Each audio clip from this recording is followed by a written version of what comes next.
নমস্কার, দেখছেন কলকাতা টিভি, সঙ্গে রয়েছে আমি স্বর্ণালী। শুরু করছি ধর্মযুদ্ধ 2024।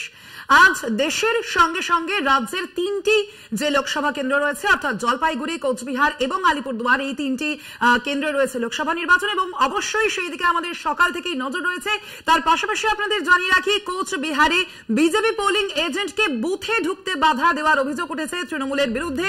পোলিং এজেন্টকে প্রাণনাশের হুমকিও দেওয়া হয়েছে, এমনটাই অভিযোগ উঠছে কোচবিহার থেকে। সিতাইয়ের 236 নম্বর বুথের ঘটনা আমরা বারে বারে দেখেছি। সিতাই, দিনহাটা, তুফানগঞ্জ, কোচবিহারের একাধিক কেন্দ্র, একাধিক এলাকা থেকে বারে বারে আমরা দেখেছি এই অশান্তির ঘটনা সামনে এসেছে। কিন্তু এবার একেবারে কোচবিহারের বিজেপি পোলিং এজেন্টকে বুথে ঢুকতে বাধা দেওয়ার অভিযোগ উঠেছে তৃণমূলের বিরুদ্ধে।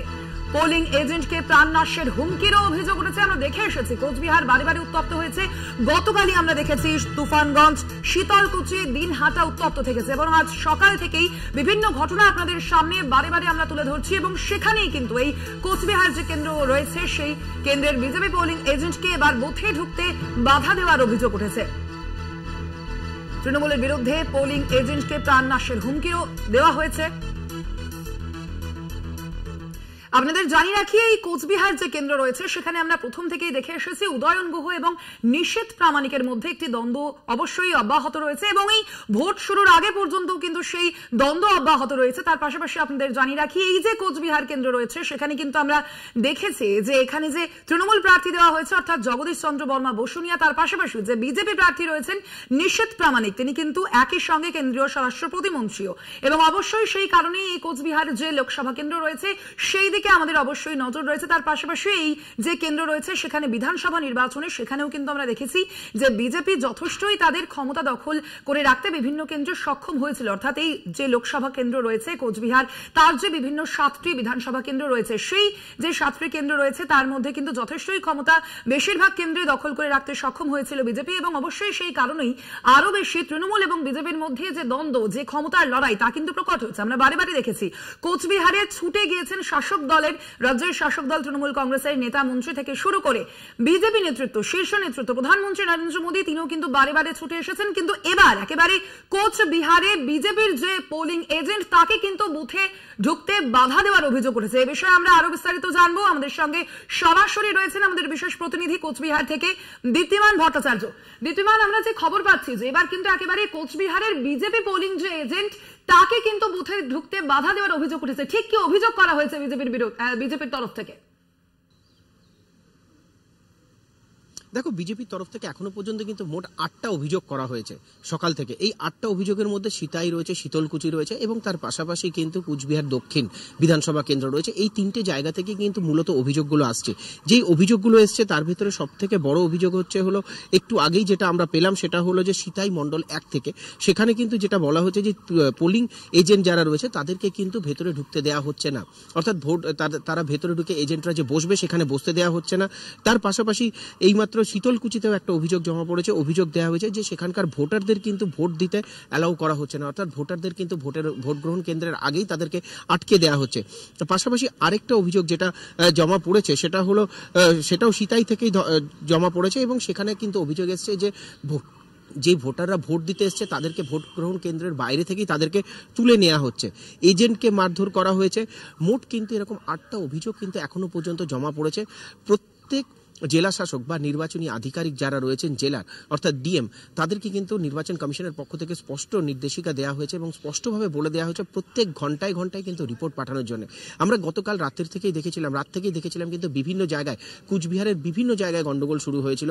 দিনহাটায় আমরা দেখেছিলাম দুজনকে মেরে মাথা ফাটিয়ে দেওয়া হয়েছিল তৃণমূল কংগ্রেসের কর্মীদের। আজকে সকাল থেকে কিন্তু আমরা দেখলাম তৃণমূলের বিপক্ষেও কিন্তু যেরকম বিজেপি অভিযোগ করছে, কিন্তু বিজেপি কিন্তু বেশি অভিযোগ এখনো পর্যন্ত করেছে এবং সেখানে কিন্তু দেখা যাচ্ছে যে তারা কিন্তু একটা সকালবেলা ভোরবেলার দিকে একটা অভিযোগ করেছিল এবং সেই অভিযোগে কিন্তু তারা বলেছিলেন যে টিএমসির বিজেপির যারা এজেন্ট রয়েছে তারা কিন্তু বাড়ি থেকে বেরোতে পারেনি, এরকম অভিযোগও করা হয়েছে। কিন্তু আমি যে বুথে রয়েছি এটা কিন্তু একটা মডেল বুথ। দেখো, সব কুচবিহারের বিভিন্ন জায়গায় বিভিন্ন অভিযোগ আসছে, এটা কিন্তু একটা মডেল বুথ এবং এটা মহিলা পরিচালিত বুথ এবং এইটাকে কিন্তু মডেল বুথ হিসাবে দেখানো হয়েছে। এই বুথে প্রত্যেকে কিন্তু মহিলা, নির্বাচনী যারা ভেতরে রয়েছেন তারা মহিলা, সিআরপিএফ এর বা কেন্দ্রীয় বাহিনীর যারা রয়েছেন তারা মহিলা, পুলিশ যারা রয়েছেন রাজ্য পুলিশের তারাও কিন্তু এখানে মহিলা, অর্থাৎ পুরোপুরি মহিলা পরিচালিত বুথ এটা, এবং মহিলা পরিচালিত বুথ নিয়েই কিন্তু এখানে ভোট চলছে।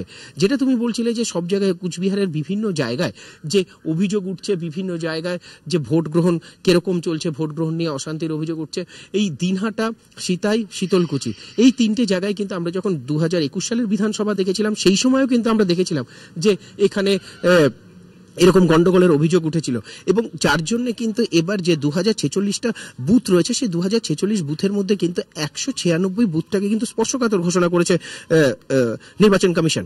এবং এই 196 বুথ যেটা নির্বাচন কমিশন ঘোষণা করেছে স্পর্শকাতর, সেখানে কিন্তু প্রত্যেকটা জায়গায় কিন্তু কেন্দ্রবাহিনী, এবং এবারের যে ভোট হচ্ছে সেখানে কিন্তু প্রত্যেকটা জায়গায় কিন্তু দেখো দেখাচ্ছি তোমাকে যে এখানে কিন্তু প্রত্যেকে মহিলা, এবং মহিলা কর্মীরাই ভেতরে রয়েছেন, তারাই কিন্তু ভোট পরিচালনা করছেন।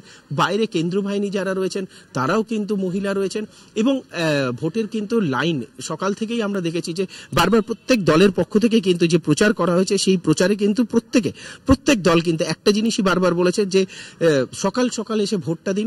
এবং এখানে আজকে কিন্তু, কালকের ওয়েদার ঠিক থাকলো, আজকে কিন্তু সকাল থেকে এখানে কিন্তু গরম পড়েছে।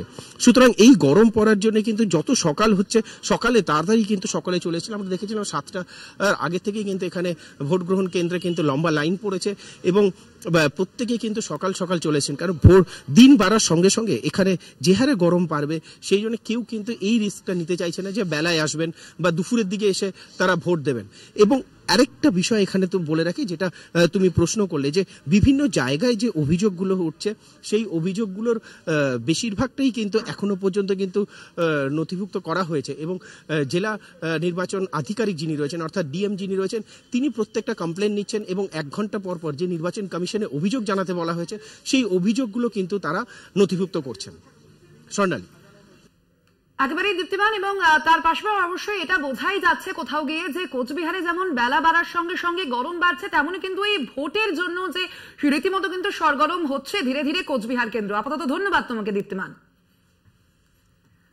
আমাদের সঙ্গে সরাসরি কোচবিহার থেকে ছিলেন আমাদের বিশেষ প্রতিনিধি দীপ্তিমান ভট্টাচার্য। আপনাদের জানিয়ে রাখছিলাম যে খবর, যে কোচবিহার কেন্দ্র যে রয়েছে সেই কোচবিহার কেন্দ্রে কিন্তু বারে বারে উত্তপ্ত হয়ে উঠছে বিভিন্ন এলাকা, এবং সেই কোচবিহার কেন্দ্রের যে অভিযোগ আপনাদের সামনে এনেছি যে কোচবিহারে এবার কিন্তু বিজেপি পোলিং এজেন্টকে তাকে কিন্তু এবার বুথে ঢুকতে না দেওয়ার অভিযোগ তোলা হয়েছে তৃণমূলের বিরুদ্ধে।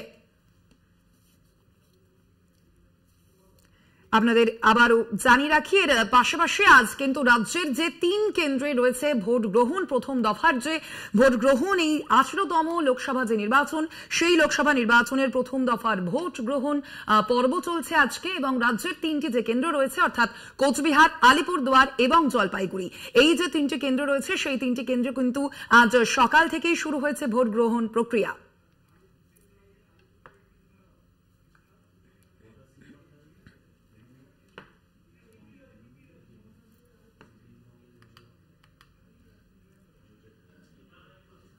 এবার নজর রাখবো আমরা সরাসরি আলিপুরদুয়ারের দিকে। আলিপুরদুয়ারের বিধায়ক সুমন কাঞ্জিলাল এবং পুরসভার চেয়ারম্যান প্রসেনজিৎ কর একই সঙ্গে ভোট লাইনে দাঁড়িয়ে রয়েছেন, এবং তারা কিন্তু আজ এই যে গণতন্ত্রের যে উৎসব সেই উৎসবে কিন্তু যোগদান দিতে এসেছেন আলিপুরদুয়ারের বিধায়ক সুমন কাঞ্জিলাল এবং পুরসভার চেয়ারম্যান প্রসেনজিৎ কর একই সঙ্গে তারা কিন্তু ভোট লাইনে দাঁড়িয়ে, আপনারা দেখতে পাচ্ছেন সেই ছবি। আজ ভোট দিতে কিন্তু তারা সকাল সকালই চলে এসেছেন, এবং আজ সকাল 7টা থেকেই যেই ভোট প্রক্রিয়া শুরু হয়েছে সেই মতো করেই কিন্তু আজ ভোট দিতে চলে এসেছেন আলিপুরদুয়ারের বিধায়ক সুমন কাঞ্জিলাল এবং পুরসভার চেয়ারম্যান প্রসেনজিৎ কর। তারা একই সঙ্গে আজ ভোট দিচ্ছেন। এ বিষয়ে আমরা আরো বিস্তারিত জানবো। ফোন লাইনে রয়েছেন আমাদের প্রতিনিধি পিনাকি চক্রবর্তী। পিনাকি, আলিপুরদুয়ারে আজ ভোট গ্রহণ সকাল থেকেই শুরু হয়েছে, এবং আমরা দেখতে পাচ্ছি যে ছবি একেবারে আলিপুরদুয়ারের বিধায়ক সুমন কাঞ্জিলাল এবং পুরসভার যে চেয়ারম্যান প্রসেনজিৎ কর, তারা কিন্তু দুজনেই আজ 7 সকালে ভোট দিতে চলে এসেছেন। কি জানাচ্ছেন তারা আজকে, এবং সামগ্রিক ছবিটা তোমার কাছে জানতে চাইবো। তারা যেটা জানালেন যে যেহেতু তারা একটি রাজনৈতিক দলকে বিলং করেন তার ফলেই তাদেরকে তাড়াহুড়ো করে ভোটটা দিয়ে নিতে হলো। কারণ হচ্ছে যেহেতু তিনি আলিপুরদুয়ারের বিধায়ক, সুতরাং আলিপুরদুয়ার বিধানসভা কেন্দ্রের যে ভোট গ্রহণ কেন্দ্রগুলো আছে সেইগুলো তো বটেই, তাছাড়া শহরের মানুষ তিনি, সঙ্গে প্রসেনজিৎ কর তিনি চেয়ারম্যান, তারও দায়িত্ব রয়েছে সম্পূর্ণভাবে যে ভোট পরিচালনার যে বিষয়গুলো রয়েছে তার জন্যই তারা খুব সাত সকালে ভোটটা দিয়ে নিলেন, যাতে করে সারাদিন তাদের দলীয় কার্যকলাপের উপরে এবং ভোটদানের উপরে তারা নজরদারি চালাতে পারেন। স্বর্ণালী, ধন্যবাদ তোমাকে। আমরা কথা বললাম, আমাদের প্রতিনিধি পিনাকি চক্রবর্তী ছিলেন ফোন লাইনে।